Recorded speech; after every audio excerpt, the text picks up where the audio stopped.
Randy, I am so glad that you're here today. Thank you so much for coming. Oh, it's always great to talk to you, Mark. Yeah. How is you hear kind of in the news that the vaccine rollout in Canada, it's a little bit controversial in that, it's slower than folks would like. Is stuff going now? Well, I think everybody's dealing with it okay, right? Yeah. It you can't get vaccinated fast enough, but people are starting to roll back into normal life, and I think it's pretty much on par with the U.S. That's nice. That's really nice. Or do you have vaccine one or vaccine two scheduled for yourself? I do not Yeah. yet. I'm not really at risk, so I'm going to wait until the more vulnerable get vaccinated, and once I'm sure that that's happened, I'm going to go ahead and do it. Yeah. The US vaccine distribution has been in some ways incredible and in some ways like, oh, what is happening? Yeah. Um, I had to, I went 2 hours out, I'm in St. Louis to this little town called Cape Girardeau, Missouri. And, it's like rural Missouri, and there they have an excess supply of vaccines. So anyone who is in information technology is eligible for a vaccine. Right. So, I could flash my little IT badge and get a vaccine. I never thought that would get me anything. Right. Well, there you go. Great. Yeah. So you guys did at ACI, your business incredibly last year. Like, what were the dynamics behind that? Yeah, we did have an incredible year. We doubled the size of the company last year, Wow. and we're on track to grow it by another third this year, and by 50% the following year. So we had an incredible year last year, despite in the middle of the COVID year. But prospects look really good for us, and we're starting to get known out there. Yeah. And we're in a sort of a commodity industry, right? So we look for any source of differentiation, and we're able to find a few niches, and we're really starting to take hold in the marketplace. And that's awesome. What did the dynamics look like as you were interacting with customers and accounts that you're trying to bring on? What was the same? And you said, "Huh, I'm surprised that didn't really change." And where did the interaction change where you guys had to adapt how you did business? Sure. Well, the digital age is really taking off, especially for millennials as they start to take more of a foothold in the market. But everybody, I think, has forgotten about the voice channel. Everybody makes a big splash on digital and messaging and being able to communicate with businesses like they do with family and friends through messaging. And while all of that is true, um, since there's been such a large focus on that, nobody's really focused on improving the voice experience. And we recognized that. We said, look, there's got to be something that we can do to improve that voice experience for our clients, because let's face it, voice is always going to be king in the call center industry. So we focused on that primarily and making that a really good experience for our clients, customers. You said voice is always going to be king. Um, I'd love to believe that, and that's like almost a philosophy that I think everyone comes at. Everyone thinks that, oh, well, we're never going to lose the human touch. We're never going to lose the voice to voice conversation. Um, but when you break it down, what makes you feel like, no, seriously, voice is not going away? Yeah, everybody wants that human experience. You don't quite get that through the digital channels. Um, so, there are certainly situations where messaging, is a preferred channel. But if you really have a complicated conversation, or you want to hear empathy on the call that you can't get through a digital channel, then voice is always going to be the first choice. I read a study the other day, and I hope I get the stat right. I think it said that 90% of Gen Z said that they preferred chat and digital channels over voice, which baffled me. Like, I get it. I get why they're Right. saying that. But at the same time, I'm like, how am I going to resolve some of the things that I need to resolve through like a texting conversation? That would take forever. But Sure. maybe it's just like different expectations around, uh, you know, what a timely response looks like, and what level of information you want to communicate. Sure. We supported the Canadian government through COVID. They had COVID unemployment hotline, right, where people who lost their jobs could call in and find out how they can get unemployment benefits through the provincial governments. And really, that's not a well-suited interaction through a digital channel, because it's a very emotional experience for them. Mm-hmm. And they want to hear that emotion and that empathy on the other side. So there's an example of, where you really need that voice channel, and you need that voice channel to work really, really well. One of the things I've been wondering is whether agents almost get tired of empathy, and you can just imagine an example might be like a psychologist or a therapist, where at the end of the day they're just drained because they're trying to be with you all day. Right. My fiance is a children's music therapist, Oh, and wow. she absolutely loves her job, loves her work, loves her kids, and gets home and is like, oh. And I wonder if you're in that agent's position, if there's a certain point where you run out of empathy. It seems like it could be like a finite resource. Maybe you can always tell people who have worked as a call center agent, for example, or in the service industry as a waitress or waiter.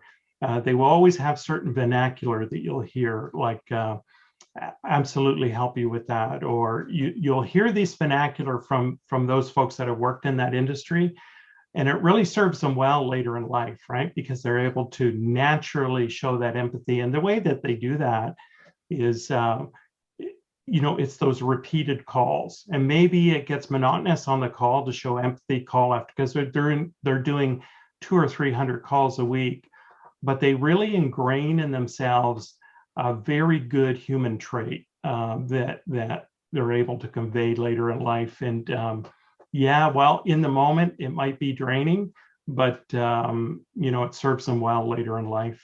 Yeah, I think you're so right. And that's I'll kind of take a dramatic example for a minute. There was this study in the 70s during the Vietnam War, where it was terrible, but American POWs in Vietnam camps were made to write communist propaganda again and again and again and again. Okay. And basically what they did is, after they all got rescued in this particular camp, they tested to see how much the POWs believed what they did. And long story short is they were like pretty shocked that like over time you adopt those sort of beliefs. So now I'll take a not so crazy example and bring it back to the contact center environment for a minute. But if you are responding and acting with empathy consistently on your phone calls, at a certain point you live it. And I think that that's a really important thing, is like, often you live it by doing it, and there's a relationship where they're both one of the same. Yeah, it's funny because when we hire in agents for the contact center, right, we used to hire based on skill. We used to say, we need to hire this type of skill for this call type. And what we're learning is that a good call is really a function of knowledge and practice. And skill has very little to do with it. It has something to do with it, right? But a good call is around, do I have the information I need when I'm being asked for it? And do I practice it? I mean, do I practice that empathy? And what we're finding is that skill is really that function, a function of knowledge and practice only, right? And the skill will come, right? It's just like anything else in sports. I used to play a lot of hockey. You get good by practicing. Yes, certain people have natural talent. I give you that. But the large part of the population that wants to play hockey or any other sport, they get good by practicing. I used to golf a lot, and was certainly true. Now you can practice bad habits, of course, and be a really lousy golfer like I am, or you practice really good habits, and it's a question of how do you find those good habits and practice them over and over again. And for a call center agent, it's really a function of that knowledge, having the right information, and then practicing the delivery. I think that's spot on.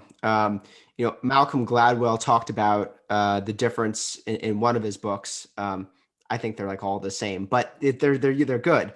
And in one of his books, he was talking about the difference between like just activity of doing something, of repetition, and of purposeful practice. And like a lot of people during the pandemic, I joined the chess bandwagon. Randy, any chance you saw Queen's Gambit during the pandemic? I did. Yes, I did. My wife made me, I didn't want to watch it, but my wife made me watch it. I loved it. I was the exact same way. My fiance, Sarah, was like, Mark, you have to watch this. And I was like, a TV series about chess? Pass. Yeah. It was great. They made it interesting. Like it could have been terrible, but they made it interesting. But I started, learning chess. And in the beginning, I said, okay, the best way I'm going to practice is just by doing it in the games. I'm just going to, play a lot of games. And I was getting crushed by these internet chess people. And trust me, internet chess people are like a whole different breed. They're intense. So, but then I started doing the chess practice. They had, little puzzles and things you could do. And I immediately got better. And it just, I reminded me and highlighted for me the importance of making sure you're practicing the right things the right way, rather than just like saying, oh, if I do it 1,000 times, then I'll be good enough. Right, exactly. And, we used to, in training, we used to spend a lot of time teaching the reps information, right? And that took a heck of a lot of time, because it's like studying for a test. You have to consume so much knowledge in order to write a good test. If there was a system that could deliver that information as you need it, and then you simply practice the delivery, we found that to be much more effective. So we've really changed our training to be a lot more role playing.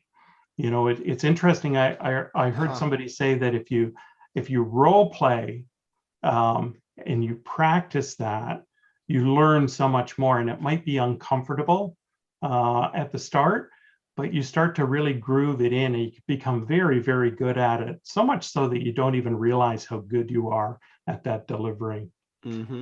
When we're hiring sales and customer service folks at Balto, a role play is a huge part of the interview process. And not just role playing once and saying, that person is good or bad. Like however you do the first time, it's your first time. Don't worry about it. What we'll do is we'll do the role play, and then we'll give you one coaching tip and say, on the next role play, try to get this one thing right. And we found that that's a great measure of coachability. Yeah, exactly. I learned a long time ago that when you're in a class and they say, we're going to do some role playing, how everybody just like, a role play. They hide under their desks. In front of 30 people, right? I learned the trick was always volunteer to go first, because the very first one is the easiest. And then you watch that and they do another one and it's a little harder, and another one that's a little harder. And by the time you get to the 18th person, now you've got a really hard role play, because you should have been learning from all the other ones, right? So I always used to volunteer first and get it over with, and get the easiest one to do, and let everybody else suffer through the rest of the class.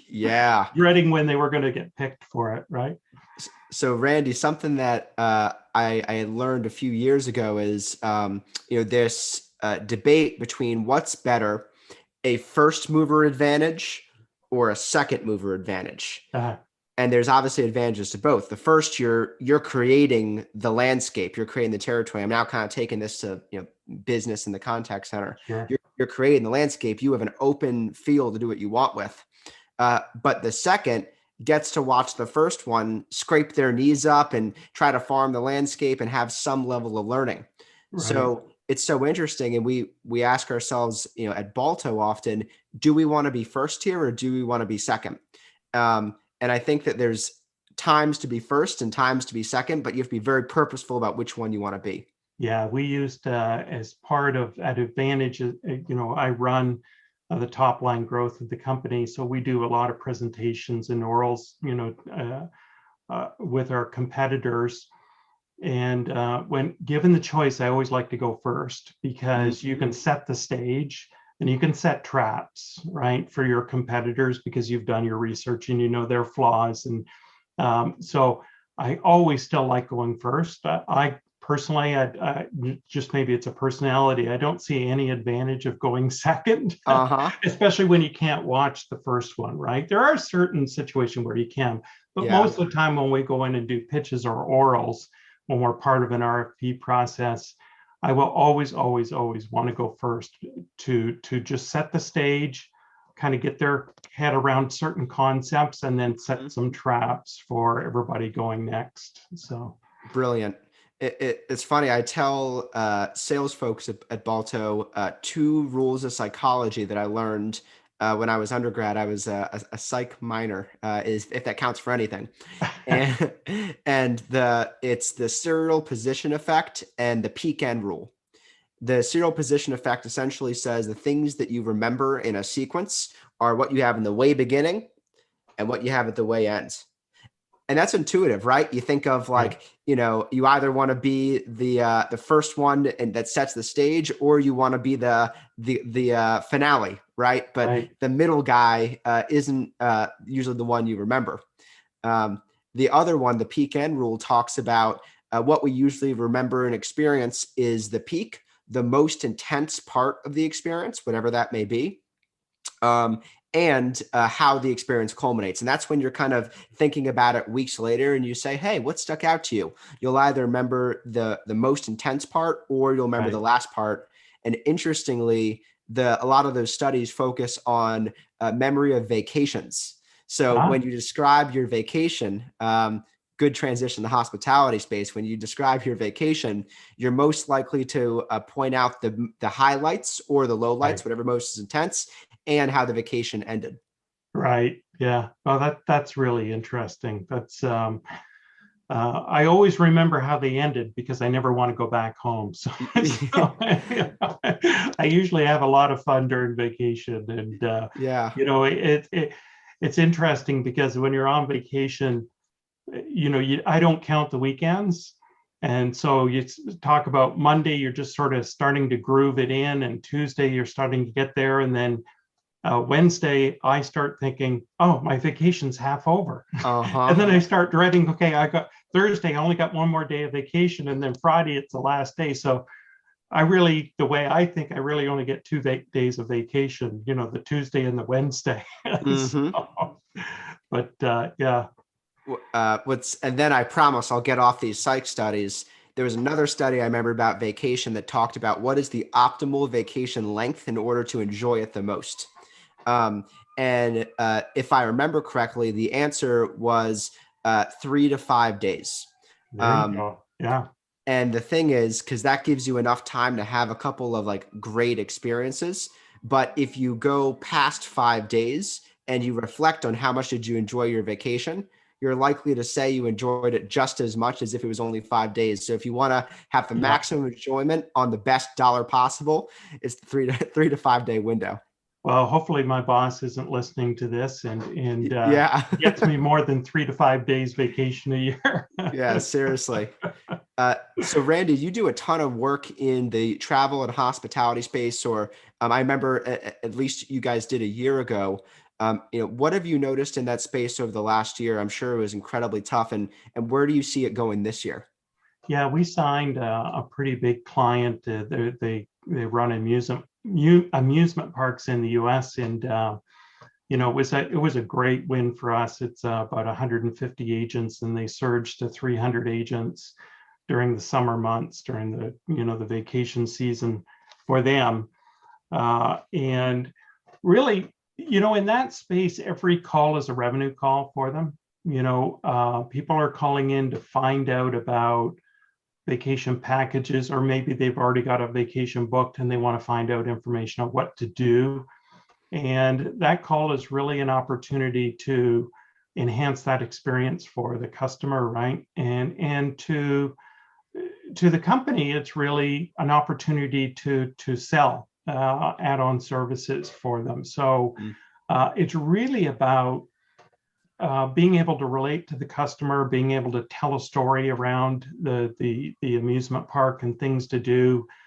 So they really look for that experience in the call, and that's able to drive revenue for them. So we were really happy to get that client, and it was a great win for us. That's incredible. One of the things that has always struck me as you and I have gotten to know each other is the brands that Advantage has been able to attract are the biggest, baddest, best brands out there. Yeah.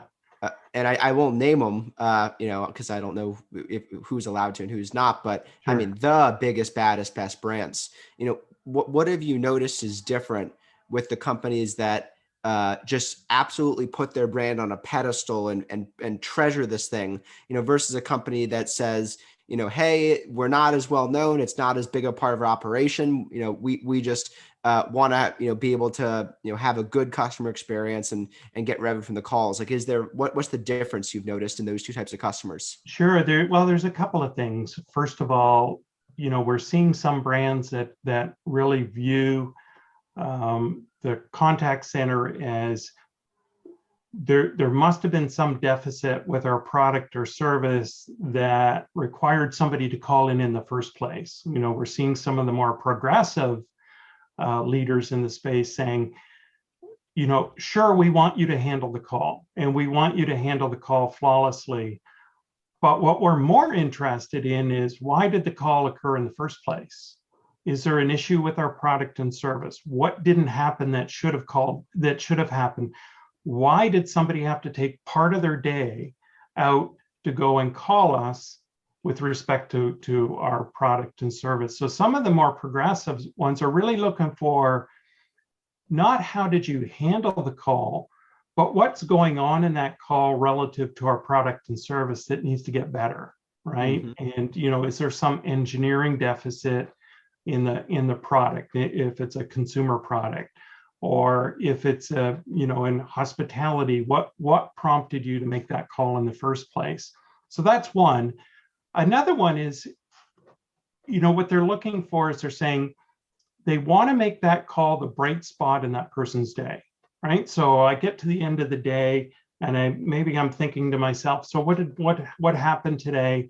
And they want to make that phone call, that occurred, despite everything else that happened today. I had a really good call with this brand, right? I remember that brand. So there's really two kind of ways that we're seeing brands want to interact with their customers. And we look at it, we say, for some brands that we service, we take 100% of those calls. So we're talking to their consumers, all of them, all day long.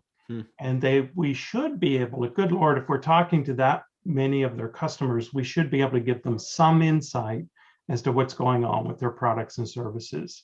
And knowing that, I think, has really helped us in that space.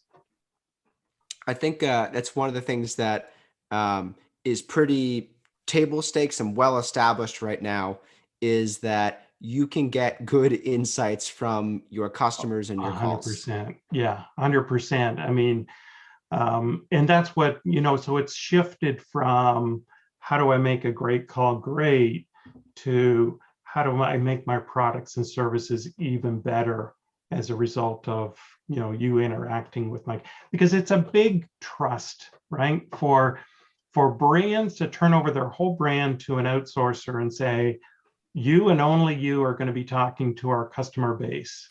And that trust is a big one, right? So they want to be sure that if they're going to hand that over to you, that you do it in a really efficiently and effectively, because it is a big trust issue. You're the face of the brand. So crazy question for you, Randy. If I were a professional skeptic and my job were to challenge the status quo around how we think about customer experience, what I might say is, does customer experience even matter? Obviously we want to prevent customers from having bad calls. Everyone knows if you have bad calls, then that's customers leaving, that's bad reviews. But what really is the benefit of having a good call? And I think that when we try to describe the benefit of a good call, it gets a little fuzzy. So for you, what do you think? Does delivering a good customer experience rather than just avoiding a bad one really matter? And what are the tangible benefits that an organization would achieve from that? Yeah, so even worse, if you have a flaw in a product or service and somebody calls in, and they want it corrected, and then you have a bad experience following a bad product and service, that's really terrible, right? So you want to make it right on the call. I mean, if the call type is around correcting a defect in a product or service, you certainly want to have a good call. And the experience, we all make mistakes, and if a company owns up to the mistake and they are able to get it corrected, and they're able to get it corrected equitably, then that's what they're really looking for, right? I used to be a big REI shopper, because I used to do backpacking and backcountry. And I loved REI because I could go in there and buy a product. I could go use it, and maybe it didn't. I remember one time I had these hiking poles, and the hiking pole, every time I would go across a creek, the pole would collapse on me because it was one of those adjustable poles, right? And would collapse. And I took it back to REI and I returned it. I said, look, I used it. I didn't like because it kept collapsing. And what they said was, you don't even need to tell us why. Give us the poles, we'll give you your money back, or go get another set of poles that work better. And they showed me around. And it was great. I could go into REI and look for things and say, hey, I want an upgrade. And they say, you've already got the best product. I think I was looking for a filter for water, that you could filter water out of the creek and drink it. And they said, look, you've already got one that works. You're not going to buy any better. They weren't trying to sell me anything. What it was a great experience. And consequently, I used to love going to the store, even if I didn't want to buy anything. I would love going to the store, just interacting with the people, on the floor. I used to love that. And that's the experience you want to convey over the phone, right? When you're calling in, you want to have that same experience. Like, I'm calling in, and I just felt like I was treated well, like I learned something on the call. And at the end of the day, that 2 or 3 minute call was the best thing that happened to me all day.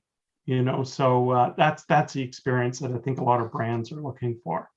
That makes perfect sense. It actually just made me think of this story. We have one of our customer success leaders at Balto bought a Patagonia jacket. And I think there was like a tear in it or a rip in it.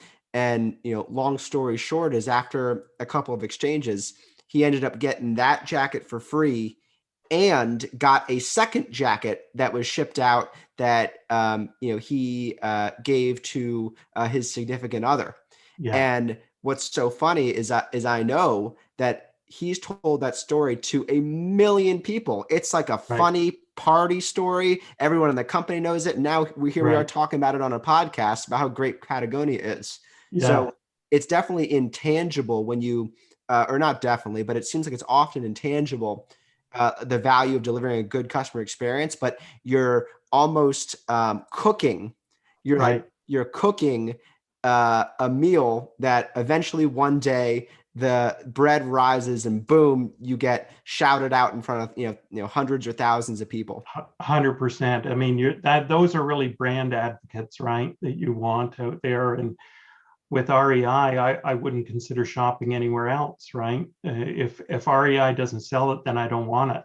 It's the way I felt about those guys. So you really want to be a commercial for the brand, and I think that's what brands are looking for. So the question is really, how do you do that, right? Yeah. How do you do that?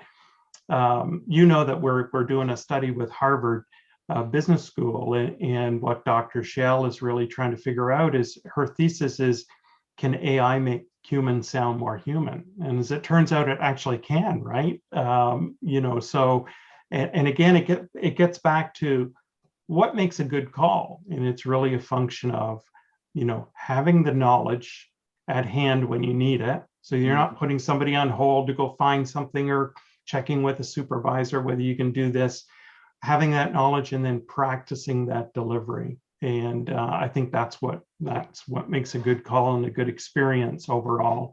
And that creates brand advocates and return shoppers and all of the good stuff that comes along with that. Right. A lot of the REIs of the world, though, I imagine, are feeling immense pressure from Amazon. And you'll have folks who say, I'm an REIer for life, and then Amazon says, I'll deliver your jacket in 10 minutes at your door for the exact same price. You're like, maybe I'll do it.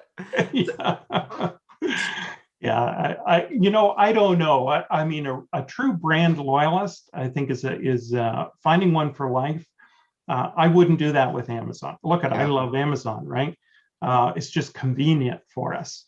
But if you're really a brand loyalist, you're going to go through hell and high water to go and shop at that place. It's been a little more difficult over the last year, but I think that those brands that have created that loyal base are going to come back with a surge once we get through all of this. So am I having a great experience every time I interact with that brand?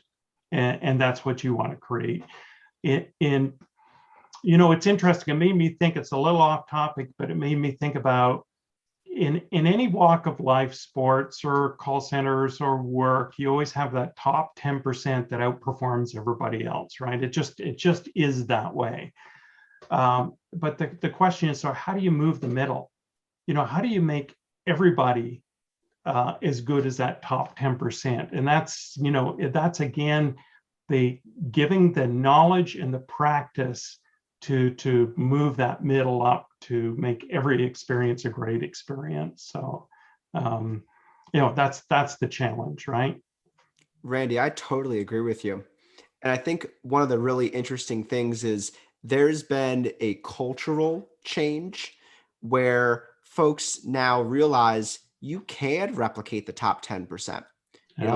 People used to say, oh, top 10%, that's the naturally talented, gifted, no one can touch them group. And Right. they may be talented, they may be gifted, and they certainly are. But one of the things I think that we're starting to almost come to grips with is, but you can reverse engineer that. You can say, what are they specifically, attribute by attribute, moment by moment doing?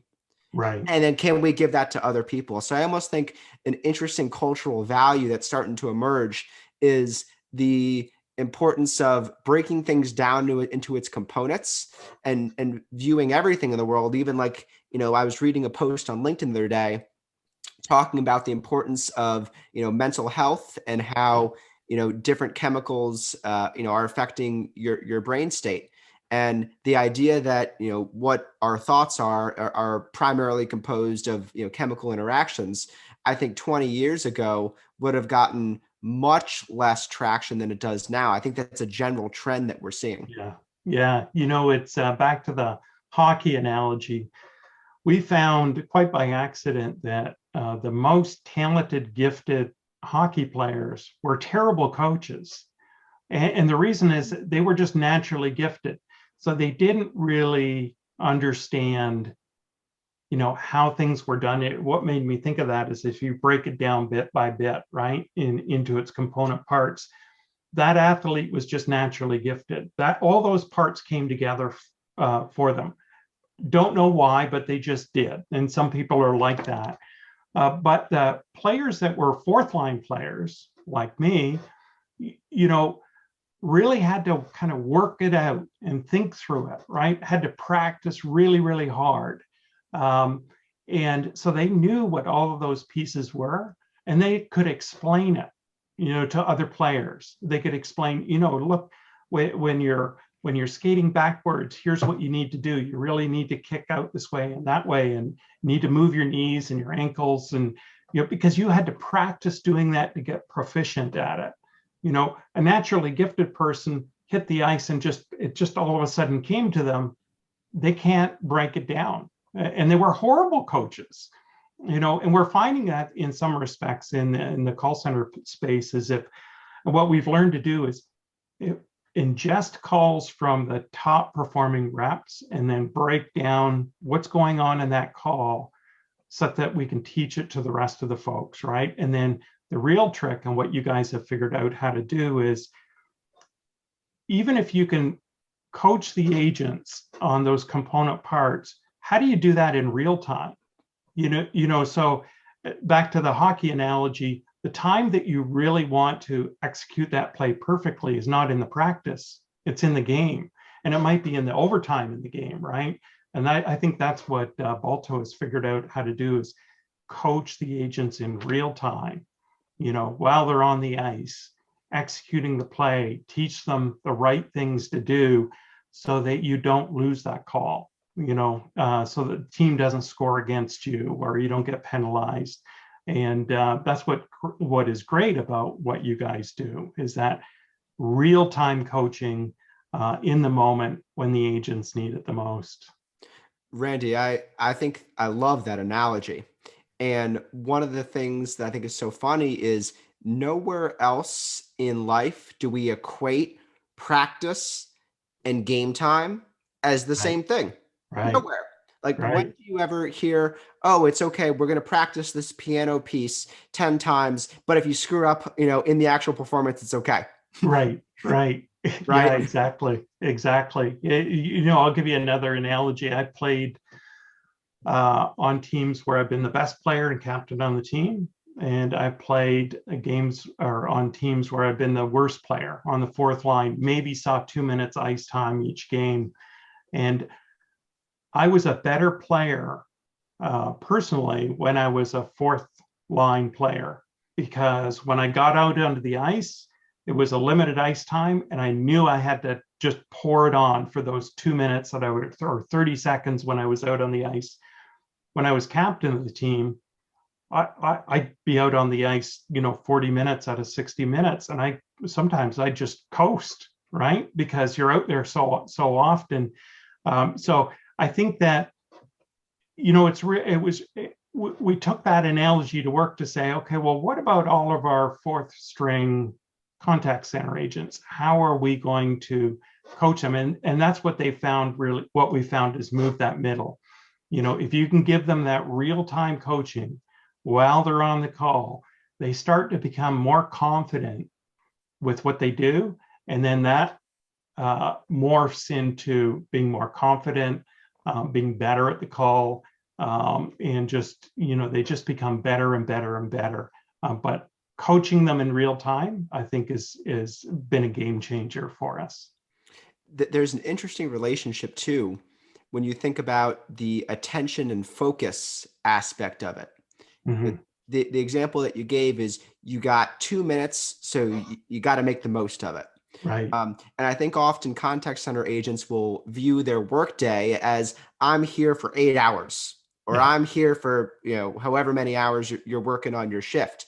But when you break it up and say, I'm not here for 8 hours, I'm here for 20 or 40 perfect calls, right?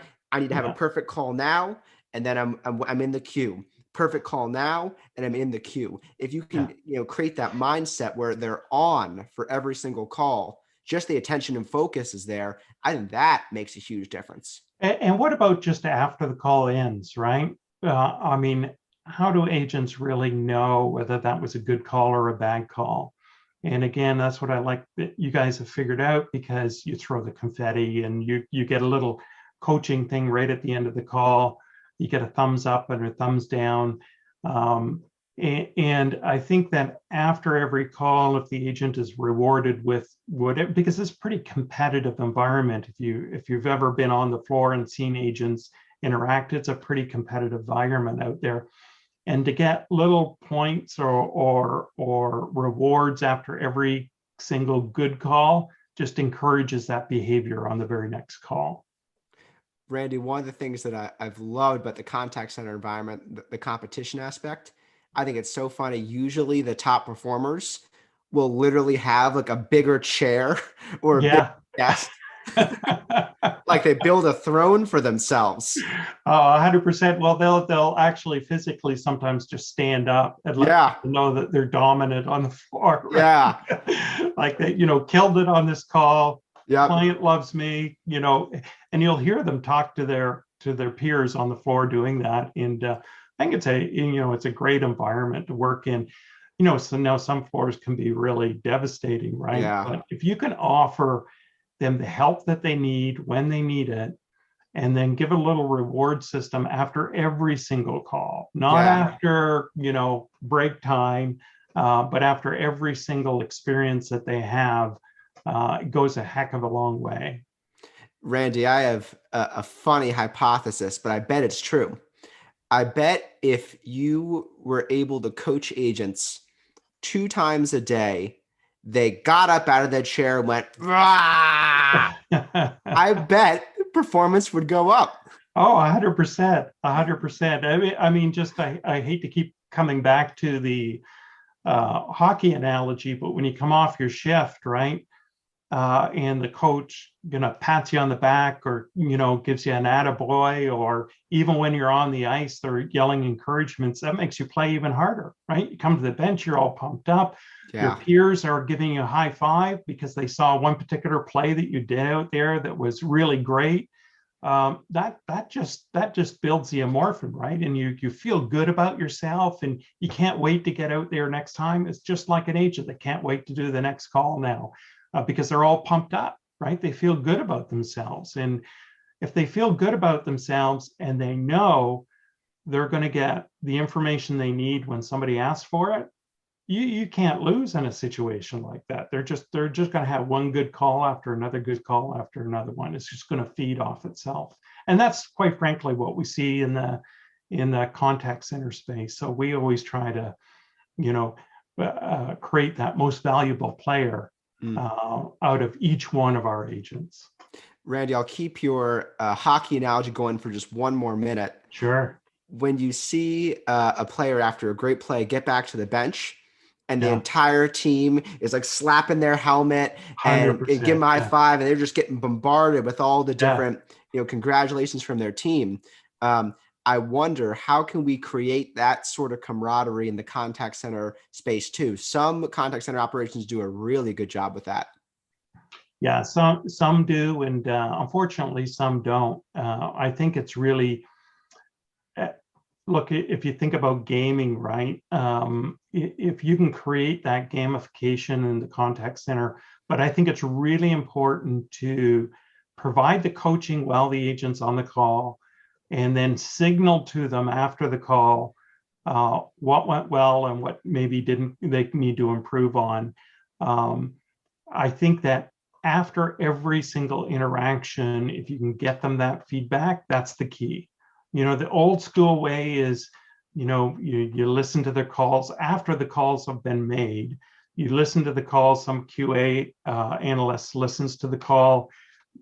They score it on the traditional scorecards, and then they pull the agents aside in a huddle and they coach them on that. Well, the poor agent can't remember the call they had 2 hours ago, let alone a call they had earlier in the week or last week. So I think it's really important to get them that coaching in the moment while they're on the call, or just right after the call.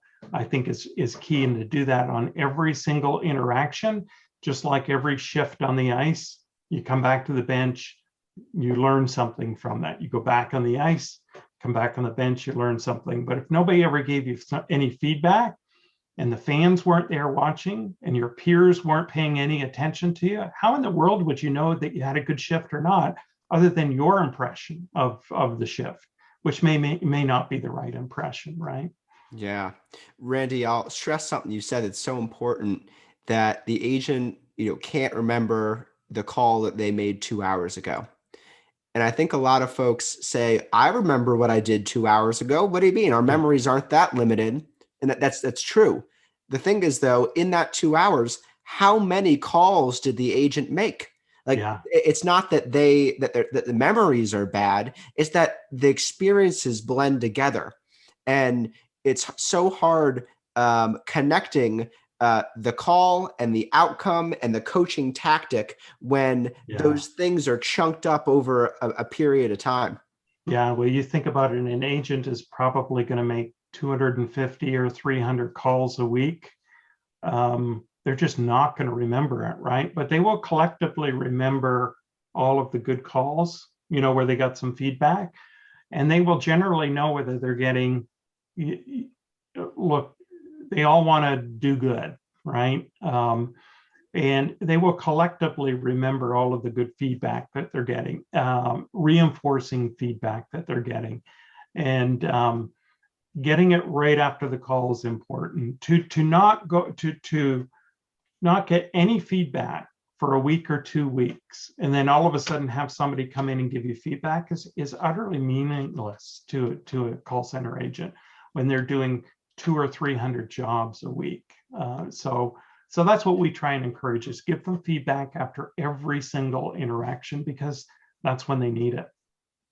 Randy, where do you see the contact center space going? If you were to say, this is the contact center of 2030, what do you think it looks like? Oh my goodness. Well, definitely people will want to interact with brands the way that they do with family and friends, right? So if you think about the way you interact with family and friends, and it's not all texting or through Facebook or whatever, however you communicate, a lot of it is that voice experience, right? So I think that where the call center industry is going is, and where consumers are driving it, is they want to interact with those brands just like they do with family and friends. It shouldn't be a different kind of interaction.